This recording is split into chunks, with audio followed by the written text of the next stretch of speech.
I'm Harley Johnson. I'm a Korean War veteran. The war started, I believe, in 1950 or 51, I'm not sure, and supposedly the stop fighting happened in 1953.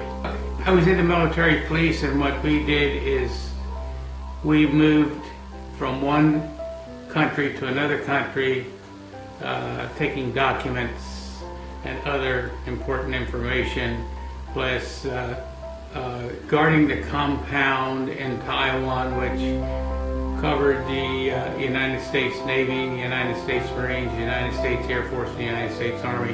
We covered that area to protect it from any espionage or any other type of activity that might do harm to our installations that are constantly monitoring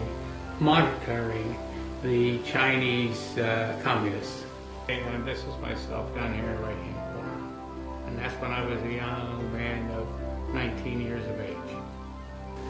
Basic training, you went in and some of the first things you did, you learned how to dress yourself, how to make your own bed, how to clean your rifle, and then you would go out, you would march, and you would go through drills of like you were actually fighting a war and things like that. They trained you how to protect yourself, how to protect your buddies. You got to throw hand grenades, you got to fire machine guns, you got to fire heavy weapons like bazookas, you got to fire cannons, you got the training in all this and the background. And then the next step would have been, after that, if I wanted to go there, would have been the next 11 to 12 weeks or more for parachuting. This is the firing range here where you would fire to qualify. You had to qualify. If you didn't qualify, you went back the next day. You kept going back till you qualified. And one thing you tried to do is qualify the first day because it was terribly hot out in that range.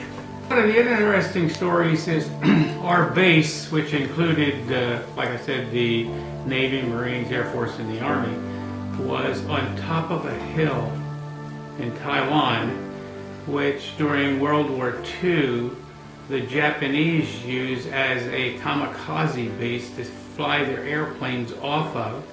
And when we took it over, when we moved in rather, at the request of Chiang Kai-shek, it was then not an air base, but it's just a coincidence that we were established at this particular place, and it was an air base during World War II for kamikazes to fly out of there and try to down our ships and things like that.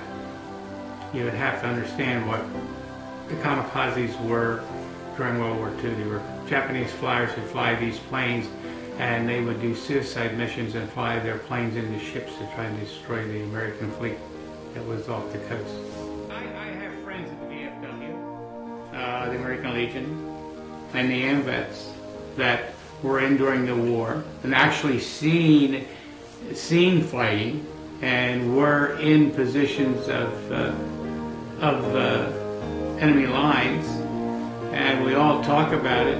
And my organization was monitoring and trying to decipher what the Chinese were doing during the Korean War, and even to this day we still, as far as I know, we have systems over in that area to monitor them.